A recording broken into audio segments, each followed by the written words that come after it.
ಎಲ್ರಿಗೂ ನಮಸ್ಕಾರ. ಇವತ್ತು ಮುದ್ದು ಸೊಸೆ ಸೀರಿಯಲ್ ಶುರುನಲ್ಲಿ ಅಜ್ಜಮ್ಮ ಸಾವಿತ್ರಿ ಮಾತನ್ನೆಲ್ಲ ಕೇಳಿದ್ಲಲ್ವಾ, ಎಲ್ಲೇ ಮನೆ ಹಾಳಿ ನಾನೆಲ್ಲ ಎಲ್ಲಿ ಹೇಳಿದ್ದೀನಿ ಈ ಮಾತುಗಳೆಲ್ಲ, ಹೇಳು ಹೇಳು ಏನು ಹೇಳ್ತೀಯ ಹೇಳು ಎಲ್ಲ ಹೇಳು ಅಂತ ಹೇಳಿ ಮನಸ್ಸಲ್ಲೇ ಅನ್ಕೊತಾಳೆ. ಇನ್ನು ಈಶ್ವರಿ ಹತ್ರ ಚಿತ್ರ ಹೇಳ್ತಾಳೆ, ಅಮ್ಮಮ್ಮ ಇಷ್ಟೆಲ್ಲ ಹೇಳಿರುತ್ತಾ, ಅತ್ತೆ ಯಾಕೋ ಡ್ರಾಮಾ ಮಾಡ್ತಾರೆ ಅಂತ ಅನ್ನಿಸ್ತಾ ಇದೆ, ಸಾಧ್ಯನೇ ಇಲ್ಲ ಅಜ್ಜಮ್ಮ ಇಷ್ಟೆಲ್ಲ ಮಾತು ಕೊಡೋದಕ್ಕೆ ಅಲ್ವಮ್ಮ ಅಂತ ಹೇಳಿ ಕೇಳ್ತಾಳೆ. ಅದಕ್ಕೆ ಈಶ್ವರಿ, ಅನ್ನಿಸ್ತೈತೆ ಏನು ಚಿತ್ರ ಇದೆಲ್ಲ ಅವಳು ಮಾಡ್ತಿರೋ ನಾಟಕ ಅಂತ ಈಶ್ವರಿ ಚಿತ್ರನಿಗೆ ಹೇಳಿದ್ದಕ್ಕೆ ಚಿತ್ರ, ಅಲ್ಲ ಅವ್ವ ಅವರು ಮಾಡ್ತಾ ಇರೋದು ನಾಟಕ ಆದ್ರೂ ದೊಡ್ಡಪ್ಪ ಸತ್ಯ ಅಂತ ತಿಳ್ಕೊಂಡು ಅವ್ರು ಹೇಳಿದ್ನೆಲ್ಲ ಕೊಟ್ಬಿಟ್ರೆ ಏನಮ್ಮ ಮಾಡೋದು ಅಂತ ಈಶ್ವರಿಗೆ ಚಿತ್ರ ಕೇಳ್ತಾಳೆ. ಏನಾದರೂ ಪ್ಲ್ಯಾನ್ ಮಾಡವ್ವ, ಇನ್ನು ಅವರಿಬ್ಬರನ್ನ ಹಿಡಿಯೋಕ್ಕಾಗಲ್ಲ, ದೊಡ್ಡಪ್ಪ ಏನಾದರೂ ಆಸ್ತಿ ಎಲ್ಲ ಕೊಟ್ಬಿಟ್ರೆ ಅಂತ ಹೇಳಿ ಚಿತ್ರ ಈಶ್ವರಿಗೆ ಹೇಳಿದ್ದಕ್ಕೆ, ನೀನು ಹೇಳೋದು ನಿಜಾನೇ, ಅವರು ಆಡ್ತಿರೋ ನಾಟಕ ಆದ್ರೂ ಅವ್ರು ಅನ್ಸ್ಕೊಂಡಿದ್ದಂಗೆ ಆಗಿಬಿಟ್ರೆ ಅವ್ರನ್ನ ಹಿಡಿಯೋಕ್ಕಾಗಲ್ಲ, ನಿಮ್ಮ ಅಮ್ಮಮ್ಮ ಏನಾದರೂ ಎದ್ದು ಬಂದು ಹೇಳ್ತಾಳ ನಿಜ ಅಂತ, ಅವಳ ನಾಟಕ ಏನು ಬಂತು, ನಾನೇನು ಕಡಿಮೆ ಇಲ್ಲ ತೋರಿಸ್ತೀನಿ ನೋಡು ಅಂತ ಹೇಳಿ ಅಜ್ಜಮ್ಮನ ಹತ್ರ ಇವಳು ಗೋಳಾಡೋಕ್ಕೆ ಅಂತ ಹೋಯ್ತಾಳೆ. ಅಜ್ಜಮ್ಮನ ಪಾದದ ಹತ್ರ ಕೂತ್ಕೊಂಡು ಇನ್ನು ಈಶ್ವರಿ ನಾಟಕ ಶುರುವಾಗಿದೆ.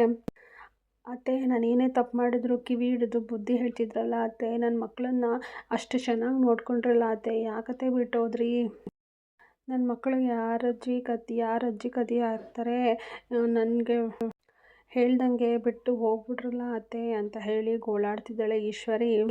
ರಾತ್ರಿ ಎಲ್ಲ ನಿನ್ನ ಹತ್ರ ಏನೋ ಮಾತಾಡಬೇಕು ಅಂತ ಸರಿ ರಾತ್ರಿವರೆಗೂ ಮಾತಾಡಿದ್ರಲ್ಲ ಅತ್ತೆ, ಎದ್ದೇಳಿ ಅತ್ತೆ, ಒಂದು ಮಾತಾಡಿ ಅತ್ತೆ, ಹಿಂಗೆ ಹೋಯ್ತೀನಿ ಅಂತ ಹೇಳಿಲ್ವಲ್ಲ ಅತ್ತೆ ಅಂತ ಈಶ್ವರಿ ಹೇಳಿದ್ದಕ್ಕೆ ಅಜ್ಜಮ್ಮ, ಎಲ್ಲ ಇವು ಏನು ಹೇಳ್ತಾವಳೆ, ನಾನು ಯಾವಾಗ ಇವಳ ಜೊತೆ ರಾತ್ರಿ ಎಲ್ಲ ಕೂತ್ಕೊಂಡು ಮಾತಾಡಿದ್ದೀನಿ, ಸರಿ ಹೇಳಿ ಏನೇನು ಹೇಳ್ತಾಳೋ ಕೇಳೋಣ ಅಂತ ಹೇಳ್ತಾಳೆ.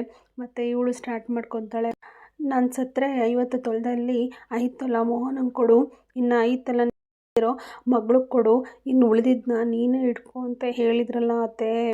ಮತ್ತೆ ಸಾವಿತ್ರಿ ಶುರು ಮಾಡ್ಕೊತಾಳೆ, ಅಲ್ಲ ಅವ್ವ, ಇರೋಕ್ಕೆ 1 ಕೋಟಿ, ಮನೆ, ಓಡಾಡೋಕ್ಕೆ ಕಾರು, ವರದಕ್ಷಿಣೆ ಎಲ್ಲ ಕೊಟ್ಟು ವಿನಂತಿನ ಮದುವೆ ಮಾಡ್ತೀನಿ ಅಂತ ಹೇಳಿದ್ದಲ್ಲವ್ವ, ಇದನ್ನೆಲ್ಲ ನನ್ನ ಅಣ್ಣಂಗೆ ಹೇಳ್ದಿರ ಹೊಂಟೋದಲ್ಲೇ ಅವ್ವ ಅಂತ ಸಾವಿತ್ರಿ ಹೇಳಿದ್ರೆ, ಈಶ್ವರಿ, ಶುಭಾಶಯನೋ ತಿಳಿದೇ ತಪ್ಪು ಮಾಡಿಬಿಟ್ಟವನೇ, ಊರಲ್ಲಿರೋ 250 ಎಕರೆ ಅವನ ಹೆಸರಿಗೆ ಬರೆಸ್ತೀನಿ ಅಂತ ಹೇಳಿದ್ದಲ್ಲ ಅತ್ತೆ, ಇಬ್ಬರನ್ನು ಕರೆದು ಸಂದಾಗಿರು ಅಂತ ಹೇಳಿದ್ರಲ್ಲ ಅತ್ತೆ, ಇದೆಲ್ಲ ಆಗದೆ ನೀನು ಸತ್ತೋದ್ರೆ ನಿನ್ನ ಆತ್ಮಕ್ಕೆ ಶಾಂತಿ ಸಿಗುತ್ತೇನೆ ಅವ್ವ ಅಂತ ಹೇಳಿ ಸಾವಿತ್ರಿ ಶುರು ಮಾಡ್ಕೊತಾಳೆ. ಏನಾದರೂ ನೀವು ಈ ಮಾತೆಲ್ಲ ಪೂರ್ತಿ ಆಗಲಿಲ್ಲ ಅಂತ ಹೇಳಿದ್ರೆ ಅಂತರ್ಪಿಶಾಚಿಯಾಗಿ ಓಡಾಡ್ತಿರಲ್ಲ ಅತ್ತೆ ಅಂತ ಈಶ್ವರಿ ಹೇಳ್ತಾಳೆ. ಎಲ್ಲ ಪಾಪಿಗಳ ಜನ ಹೆಣ್ಣಿನ ಮೇಲಿರೋದನ್ನ ಆಸೆ ಪಡ್ತಾರೆ ಅಂತ ಕೇಳಿದ್ದೆ, ಆದರೆ ಹೆಣ್ಣನ್ನೇ ಕಿತ್ಕೊಂಡು ತಿನ್ನೋ ಥರ ಇದ್ದೀರಲ್ಲ ನೀವುಗಳು ಅಂತ ಹೇಳಿ ಅಜ್ಜಮ್ಮ ಮನಸ್ಸಲ್ಲೇ ಬೈಕಂತಾಳೆ. ಮುಂದೆ, ಅವ್ವ ನೀನು ಹಿಂಗೆಲ್ಲ ಹೇಳಿದ್ದೆ ಅಂತ ಹೇಳಿದರೆ ಯಾರು ನಂಬರೇ ಅಂತ ಸಾವಿತ್ರಿ ಹೇಳೋದಕ್ಕೆ, ಬಾರೆ ನೀನೇ ಬಂದು ಎದ್ದು ಹೇಳೆ ಅಂತ ಹೇಳಿ ಸಾವಿತ್ರಿ ಹೇಳ್ತಾಳೆ. ಬಾರೆ ಅಣ್ಣಂಗೆ ಹೇಳ್ಬಾರೆ ಅಂತ ಹೇಳಿ ಅವ್ವ ಅಂತ ಹೇಳಿ ಸಾವಿತ್ರಿ ಕಾಲನ್ನ ಜೋರಾಗಿ ಅಲ್ಲಾಡಿಸ್ತಿರ್ತಾಳೆ. ಇದೇನಿದು ಹಿಂಗೆ ಅಲ್ಲಾಡಿಸ್ತವಳಲ್ಲ, ಫಸ್ಟು ಕ್ವಾಟ್ಲೆಗೆ ಹೇಳಿ ಇವರಿಬ್ರು ಎದ್ದು ಓಡಿಸ್ಬೇಕು ಅಂತ ಹೇಳಿ ಕ್ವಾಟ್ಲೆನ ಕೈ ಸನ್ನೆ ಮಾಡಿ ಕರಿತಾನೆ. ಇನ್ನು ಚಿತ್ರ ಶುರು ಹಚ್ಕೊತಾಳೆ ಅಜ್ಜಮ್ಮನ ಹತ್ರ ಬಂದು ಕೂತ್ಕೊಂಡು, ಅಲ್ಲ ಅಜ್ಜಮ್ಮ, ನನಗೆ ಮೈಸೂರಲ್ಲಿ ಒಂದು ದೊಡ್ಡ ಬಂಗ್ಲೆ ಕಟ್ಟಿಸ್ಕೊಡ್ತೀನಿ ಅಂತ ಹೇಳಿದ್ದಲ್ಲ ಅಜ್ಜಮ್ಮ, ಯಾಕೆ ಹಿಂಗೆ ಮಾಡಿಬಿಟ್ಟೆ ಅಜ್ಜಮ್ಮ, ಕೈ ಬಿಟ್ಟು ಹೊಟ್ಟೋದಲ್ಲ ಅಜ್ಜಮ್ಮ ಅಂತ ಹೇಳಿ ಚಿತ್ರಗೋಳಾಡ್ತಿದ್ರೆ ವಿನಂತಿ ಒಂದು ಶುರು ಹಚ್ಕೊಂತಾಳೆ. ಅಜ್ಜಮ್ಮ, ನೀನು ನನ್ನ ಮದುವೆ ಮಾಡಬೇಕು ಅಂತ ಹೇಳಿದೆ, ನಾನು ಮದುವೆ ಮಾಡ್ದಲೇ ಹೊಂಟೋದಿಲ್ಲ ಅಂತ ಹೇಳಿ ವಿನಂತಿ ಕಿರ್ಚ್ಕೊತಾಳೆ. ಇನ್ನು ಅಜ್ಜಮ್ಮ ಬೈಕೊತಾ ಇರ್ತಾಳೆ, ನಿಮ್ಮ ಜನ್ಮಕ್ಕೆ ಏನು ಹಿಂಗೆ ಮಾತಾಡ್ತಿದ್ದೀರ, ನಾನು ಯಾವಾಗ ಹೇಳಿದ್ದೆ ಇದನ್ನೆಲ್ಲ ಅಂತ ಕ್ವಾಟ್ಲೆನ ಕೈ ಅಲ್ಲಾಡಿಸಿ ಕರಿತಾನೆ. ಇವನು ಗಾಳಿ ಬೀಸೋನಂಗೆ ಬಂದು ಟವಲ್ ಮುಚ್ಕೊಂಡು ಮಾತಾಡ್ತಾನೆ ಅಜ್ಜಮ್ಮನ ಹತ್ರ. ಏನಮ್ಮ ನಿಂದು ಅಜ್ಜಮ್ಮ ಅಂತ ಹೇಳಿ ಕೇಳ್ತಾನೆ ಕ್ವಾಟ್ಲೆ. ಅದಕ್ಕೆ ಇವರೆಲ್ಲ ನನ್ನ ಕಾಲು ಅಲ್ಲಾಡಿಸಿ ನನ್ನನ್ನು ಶಿವನ ಪಾದಕ್ಕೆ ಕಳಿಸ್ಬಿಡ್ತಾರೆ, ಫಸ್ಟ್ ಇವ್ರನ್ನೆಲ್ಲ ಇಲ್ಲಿಂದ ಸಾಗಕು ಅಂತ ಹೇಳ್ತಾರೆ. ಸರಿ ಆಯಿತು ಅಂತ ಹೇಳ್ತಾನೆ. ನೆಕ್ಸ್ಟು ಚಂಪನಿಗೆ ಡೌಟ್ ಬರುತ್ತೆ, ಏನು ಯಾವಾಗಲೂ ಟವಲ್ನ ಮುಚ್ಕೊಂಡು ಅಜ್ಜಮ್ಮನ ಹತ್ರ ಹೋಗ್ತಿರ್ತಾನಲ್ಲ ಅಂತ ಚಂಪಂಗೆ ಡೌಟ್ ಬರುತ್ತೆ. ಆಮೇಲೆ ಎಲ್ಲೂ ಗಾಳಿ ಬೀಸ್ತಾ ಇರಬೇಕು ಅದಕ್ಕೆ ಅಂತ ಹೇಳಿ ಅನ್ಕೊತಾಳೆ. ಇನ್ನು ಎಲ್ಲರನ್ನೂ ಸಹ ಹೋಗಿ ಕೂತ್ಕೊಳ್ಳಿ ನಿಮ್ಮ ಜಾಗಕ್ಕೆ ಅಂತ ಹೇಳಿ ಎಲ್ಲರನ್ನೂ ಎದ್ದು ಕೂರಿಸ್ತಾನೆ. ಮತ್ತೆ ಅಜ್ಜಮ್ಮ ಕ್ವಾಟ್ಲೆನ ಕರಿತಾನೆ, ಟವಲ್ ಸುತ್ಕೊಂಡು ಮಾತಾಡ್ತಿರ್ತಾರೆ. ಏನು ಅಜ್ಜಮ್ಮ ನೀನು ಇವ್ರಿಗೆಲ್ಲ ಹಿಂಗೆಲ್ಲ ಮಾತು ಕೊಟ್ಟಿದ್ಯಲ್ಲ, ಅದು ಹೆಂಗೆ ಮಾತು ಕೊಟ್ಟಿದ್ಯಾ ನೀನು ಅಂತ. ಅದಕ್ಕೆ ಅಜ್ಜಮ್ಮ ಹೇಳ್ತಾಳೆ, ಏನು ನಾನೇನು ಇವ್ರಿಗೆಲ್ಲ ದಾನ ಮಾಡೋಕ್ಕೆ ಅದೇನು ನಾನು ಬೆವ್ರು ಸುರಿಸಿ ದುಡ್ದಿರೋದಾ? ಎಲ್ಲ ನನ್ನ ಮಗ ದುಡ್ದಿರೋದು. ಇವರೆಲ್ಲ ಮತ್ತೆ ಯಾಕೆ ಸುಳ್ಳು ಹೇಳ್ತಾವ್ರೆ ಈ ಥರ ಅಂತ ಕೇಳಿದಾಗ, ನಾನೇನು ಎದ್ದು ಬರ್ತೀನಿ ಅಂತ ಗೊತ್ತಿಲ್ವಲ್ಲ ಅವ್ರಿಗೆ, ಸತ್ತೋಗಿದ್ದೀನಿ ಅಂದ್ಕೊಂಡವ್ರಲ್ಲ, ಅದಕ್ಕೆ ಹಿಂಗೆಲ್ಲ ಹೇಳ್ತಾವ್ರೆ. ಹೇಳಿ ತಗೋ, ಎಷ್ಟು ಹೇಳ್ತಾರೋ ಹೇಳಿ, ಏನು ಆಡ್ತಾರೋ ಆಡಲಿ, ಆಮೇಲೆ ನೋಡ್ಕೊತೀನಿ ಅವ್ರಿಗೆಲ್ಲ ಅಂತ ಅಜ್ಜಮ್ಮ ಕ್ವಾಟ್ಲೆ ಹತ್ರ ಹೇಳಿದ್ದಕ್ಕೆ, ಕ್ವಾಟ್ಲೆ ಈಗ ನೋಡು ಅವ್ರಿಗೆಲ್ಲ ಹೆಂಗೆ ಡೋಸ್ ಕೊಡ್ತೀನಿ ಅವ್ರಿಗೆಲ್ಲ. ಕ್ವಾಟ್ಲೆ ಚಿಕ್ಕತ್ತೆ ಚಿಕ್ಕವ್ವ ನೀವೆಲ್ಲ ಏನು ಹೇಳ್ತಾ ಇದ್ದೀರೋ ಅದನ್ನೆಲ್ಲ ಅಜ್ಜಮ್ಮ ಕೇಳಿಸ್ಕೊತಾ ಇರ್ತಾಳೆ.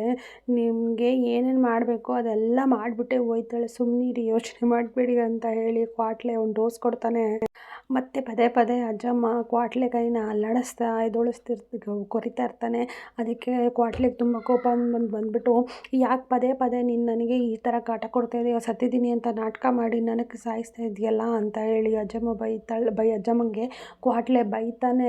ಅದಕ್ಕೆ ಅಜ್ಜಮ್ಮ ಹೇಳ್ತಾಳೆ, ನನಗೆ ಗಂಟ್ಲು ಒಣಗೋದಂಗೆ ಆಗ್ಬಿಟ್ಟೈತೆ, ಇಲ್ಲಿ ಕೂತ್ಕೊಳ್ಳೋಕೆ ಇಲ್ಲ, ಒಂದು ಹನಿ ನೀರು ಅದು ನನ್ನ ಬಾಯಿಗೆ ಬೀಳಲೇಬೇಕು, ಇಲ್ಲ ನಾನು ನಿಜವಾಗ್ಲೂ ಸತ್ತೇ ಹೋಗ್ಬಿಡ್ತೀನಿ, ಹೆಂಗಾದರೂ ಮಾಡಿ ಜ್ಯೂಸ್ಗೋ ಕುಡಿಯೋದಕ್ಕೆ ಏನಾದರೂ ವ್ಯವಸ್ಥೆ ಮಾಡು ಅಂತ ಹೇಳಿ ಅಜ್ಜಮ್ಮ ಕೇಳ್ತಾಳೆ.